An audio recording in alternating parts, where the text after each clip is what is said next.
unbeatable.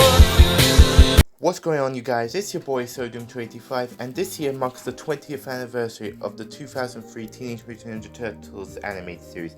And to celebrate its 20th anniversary, I decided to rank all of its 7 seasons from my least favorite to my absolute favorite. This is going to be a ton of fun because this is a very difficult list to do because I think every season, including my least favorite, is at the very least good.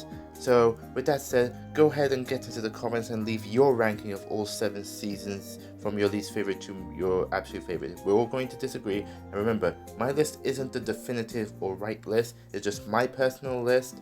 So without further ado, let's dive in, let the controversy begin. So coming in last place is season 6, aka Fast Forward. Now I think most people will agree with me that Fast Forward is one of the weaker seasons of the 2003 series. It's not really because it took a more light-hearted tone. I actually don't mind that, considering how the previous 2 seasons before this one were pretty dark, so this was a nice breather. I think the biggest problem with Fast Forward, it tries to do too much, and it isn't exactly the most rewatchable season. I will say, it has gotten better for me as time has gone on, and I've grown to appreciate it more to the point where I give it something like an 8 out of 10. But I think that its biggest problem, it tries to introduce too many villains and do so much world building that I think could have easily been done in 2 seasons, and I think the plan was Fast Forward to have 2 seasons.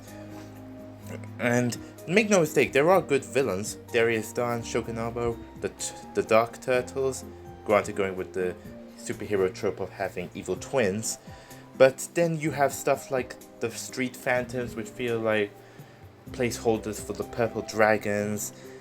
And again, there are good episodes, but not all of it needs to be watched before going into Back to the Sewer. Just the important stuff.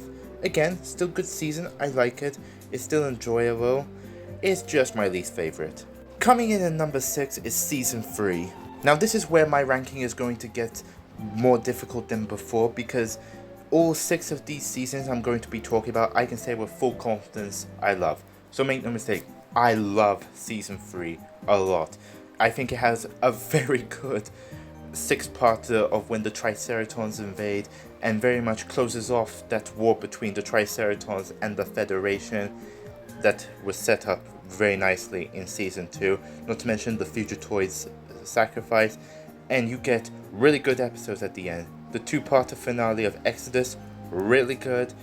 When the turtles are teleported to different parts of time and space, that's also very good. I love the time travel and dimension hopping there, and how it closed off the Ultimate Draco arc that was also set up in season 2. It's just some of the episodes in the middle after the Triceratons war and the Federation 6-parter, that is where things get a little bit like it's a bit more filler. But when it focuses more on the turtles just uncovering the Shredder's evil plan to recover the Triceratons technology to build a starship, that's when things pick up again. And I'm only mentioning that some of the episodes feel like a little bit of forgettable filler is to explain why you're probably wondering why this isn't in my top 5. Number 5, season 4. Again, I love season 4, but one thing that holds it back from being higher is that a lot of the earlier episodes at the beginning of the season aren't exactly that rewatchable for me personally. But then, don't worry, it picks up, I think, around the time of Grudge Match, and then it's full swing. It gives some very powerful and emotional moments, and gives some really great story arcs, especially for Leo. My goodness, and that is what puts season 4 above season 3 for me. I love this season. I think I love the seasons that I have higher a bit more, if I had to decide which ones were higher. Number 4, season 2. Now this is where things get even more difficult, because while seasons 3 and 4 were seasons that I loved, but had a couple of forgettable episodes, or 2 or 3 episodes that aren't very rewatchable to me, season 2 is very much full swing ahead from beginning to end. Whether you talk about the battle nexus at the end, or the turtles in space, or them discovering their secret origins, and don't even get me started on how beautifully they adapted City at War, possibly the most iconic Ninja Turtles storyline in the comics. That is very much on par with how X-Men The Animated Series adapted the Phoenix storyline in its third season. And there are other great stuff. The Rogue in the House two-parter I love. There's so much love. Zod, the Turtles really got more development, and it was just such a great season, so I truly love Season 2. Number 3, Season 7, aka Back to the Sewer. Now this is where things are going to get very controversial, because I know a bunch of you don't really care for Back to the Sewer and rank it as either the second worst or even the worst / weakest season of the show. However, I personally love it. You see, one of my gripes with Fast Forward, even though I like the season, is that I appreciated trying to do something very different, but at times it could also feel very, maybe too different. Back to the Sewer, on the other hand, I think had a very good middle ground between giving us something new and different to breathe life into the series, but also being familiar to the point where it still feels like the same show as those first 5 seasons. And I think this shows how far the Turtles have come, because if they were in the position that they were in Season 1, I don't think they would have coped with the loss of Master Splinter. That's the thing. Yes, it's a bit more of a light-hearted season, like Fast Forward, but Back to the Sewer does have some darker moments, like Master Splinter's sacrifice and Don's guilt. That is some pretty heavy stuff. I enjoy it. It maybe have been a short season, but I very much enjoyed it, and was a great way before Turtles Forever to conclude the series. If you want me to go into detail on this season specifically, I'd be more than happy to. Our runner-up, Season 1. I'm not sure whether I'm the first person or not to say this, but I think this first season of this show is absolutely iconic. It very much changed the public perception of the Turtles. Before that, many people considered the Turtles something just for kids. Yeah, there was the 1990 movie, which I love, but a lot of parents had complained about it, saying it was too quote-unquote violent, hence why the sequels were more light-hearted. But this one showed how to make a great balance between the grittiness of the comics and the lightheartedness of previous incarnations. And obviously, I think Season 1 is an absolute banger. Like Season 2 and Back to the Sewer, every episode is absolutely rewatchable. I go back to this season so much. It's so iconic. The Turtles are amazing. The characters are amazing. Shredder Strikes Back, Notes from the Underground, Return to New York. They're excellent storylines. But there is one season that I think might surpass it just a bit.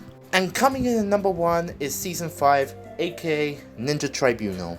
Now, if you've been a fan of this show, or you're a Ninja Turtles fan in general, you've probably heard many people say that Ninja Tribunal was the true ending, or would have been the true ending to this series. And as much as I like Fast Forward and I love Back to the Sewer, I can see why. The way they walk into the sunset at the end in the 2-parter finale felt like a great conclusion to this era. But also, this season very much put the Turtles to the test. The Karai conflict was wrapped up in this season. The Ninja Tribunal were great characters, and the idea that there was actually an ancient Shredder was always fascinated me. It's actually probably why I'd never had a problem with the Mandarin twist in the MCU, and I actually compared that twist and the idea of a legacy of trying to use that mantle for respect to the Shredder in this series.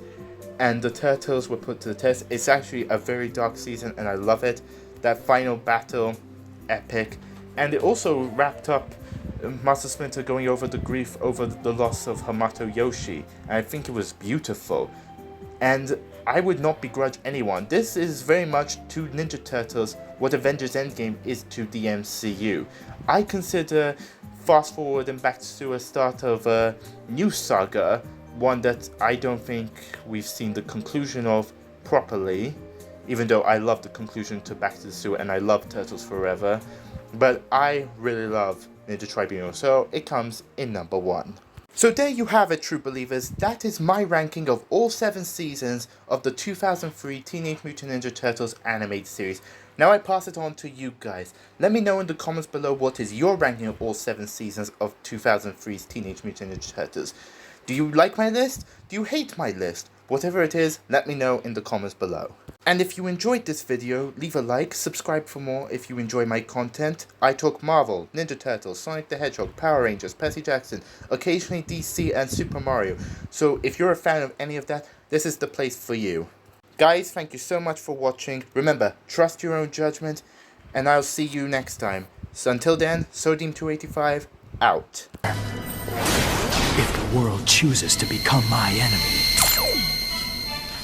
I will fight like I always have.